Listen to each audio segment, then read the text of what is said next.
مجوزہ آئینی ترمیم پر بلاول بھٹو زرداری اور مولانا فضل الرحمان کے درمیان ملاقات ختم ہو گئی ہے۔ آپ کو بتائیں کہ مشاورت کے لیے ان کی یہ ملاقات جاری تھی، جس پر مشاورت کا عمل بھی جاری تھا، بات چیت ہو رہی تھی۔ مجوزہ آئینی ترمیم پر بلاول بھٹو زرداری اور مولانا فضل الرحمان کے درمیان ملاقات ختم ہو گئی۔ اسی حوالے سے مزید تفصیلات جانیں گے بیورو چیف اسلام آباد بے نظیر مہدی سے۔ جی بے نظیر، بتائیے گا کہ بات کس موقع پر ختم ہوئی، کیا طے پایا ہے؟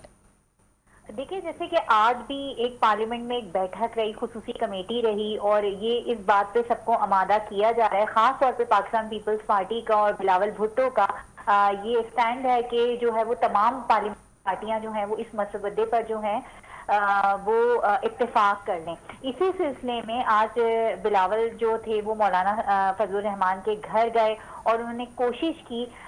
کہ یہ جو آئینی ترمیم ہے اس پہ مولانا کو جو ہے وہ اپنے سائڈ کر سکیں۔ نمبر گیم، کیونکہ اب یہ جیسے جیسے 25 اکتوبر قریب آتی جا رہی ہے، ویسے ویسے اب گورنمنٹ کے لیے بھی ضروری ہوتا جا رہا ہے کہ وہ یہ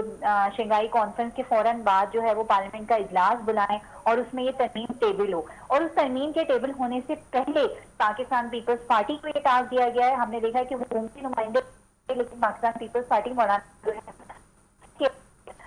جو ہے وہ زیادہ ملاقاتیں کی ہیں۔ بلاول بھٹو کی غالباً یہ تیسری یا چوتھی دفعہ ہے کہ وہ مولانا صاحب کے گھر گئے ہیں۔ اس کے علاوہ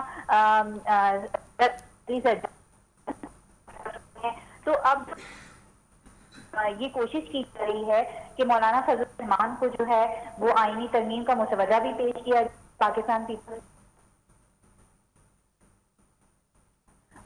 گورنمنٹ کی اور پاکستان پیپلز پارٹی کی یہ خواہش ہے کہ مولانا فضل الرحمان جو ہے یہ آئینی ترمیم پاس کرنے سے دونوں ایوانوں میں ان کی مدد کریں۔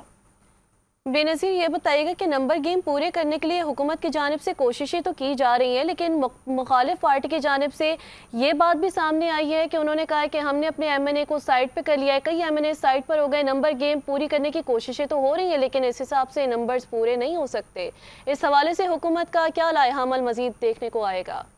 دیکھیں، یہ تو ظاہر ہے کہ اب جو اپوزیشن جماعت ہے وہ تو اس طرح نہیں مانے گی کہ ہمارے جو ایم این ایز ہیں وہ چلے جائیں گے اور پارٹی لائن کے خلاف جا کے ووٹ ڈال دیں گے، وہ تو یہ نہیں مانیں گے، اور وہ تو شروع سے یہ کہہ رہے ہیں کہ ہمارے جو 10 ایم این ایز ہیں جو لاپتہ ہیں، جن کا کانٹیکٹ نہیں ہو رہا پاکستان تحریک انصاف سے، وہ ہمارے ہی جو ہیں وہ ٹرسٹ وردی ہیں، اور وہ ہمیں ہی ووٹ، وہ اپوزیشن میں ہی رہیں گے، وہ پارٹی لائن کو کراس کرتے ہوئے کوئی بھی ووٹ نہیں ڈالیں گے۔ لیکن ایک اہم ڈیولپمنٹ یہ بھی ہے کہ ہم نے یہ دیکھا، آج پارلیمنٹ میں بھی دیکھا، اور اس کے علاوہ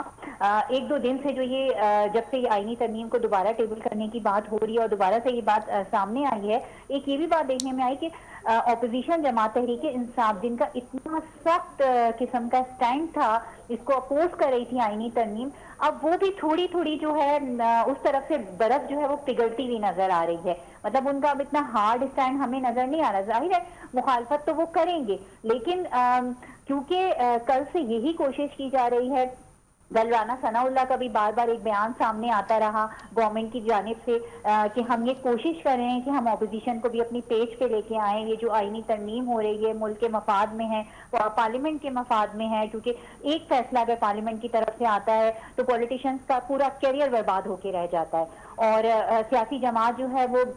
تہس نہس ہو جاتی ہے اگر ایک فیصلہ سپریم کورٹ سے آتا ہے، فیصلے پارلیمنٹ میں ہوتے ہیں، سپریم کورٹ میں جا کے چیلنج کر دیے جاتے ہیں، تو یہ سارا بیک گراؤنڈ ہے۔ لیکن اپوزیشن کی جو باڈی لینگویج ہے 3-4 دن سے وہ اتنی ہارڈ لائن نظر نہیں آ رہی جیسے ماضی میں نظر آتی رہی ہے، تو ہو سکتا ہے کہ ایک دو پوائنٹ پہ وہ بھی ایگری ہو جائیں، لیکن وہ جو آپ نے ایم این ایز کی بات کی، وہ تو شروع سے انہوں نے جو ہے وہ سٹینڈ لیا ہوا ہے کہ ہمارے ایم این ایز تو ہمارے ساتھ ہیں، لیکن وہ ان کے ساتھ نہیں ہے، یہ ہم بھی جانتے ہیں، ہم نے بھی ان ایم این ایز سے رابطہ کرنے کی کوشش کی، وہ ملک سے باہر ہے، اور ایک ذرائع کا یہ بھی کہنا ہے کہ وہ 14 تاریخ کو 15 تاریخ کو جو ہے وہ ملک میں آ رہے ہیں۔ اب یہ دیکھنا یہ ہے کہ وہ ان کے خلاف ووٹ اگر اپنی پارٹی لائن کو کراس کرتے ہوئے ووٹ ڈال دیتے ہیں، اور خاص طور پہ 63A کے جو فیصلہ آیا سپریم کورٹ کا، اس کے بعد تو جو ہے اگر وہ ایسا کر بھی لیتے ہیں تو میرا نہیں خیال ہے کہ اگر گورنمنٹ ایسا ان کو کروانے میں کامیاب بھی ہو جاتی ہے،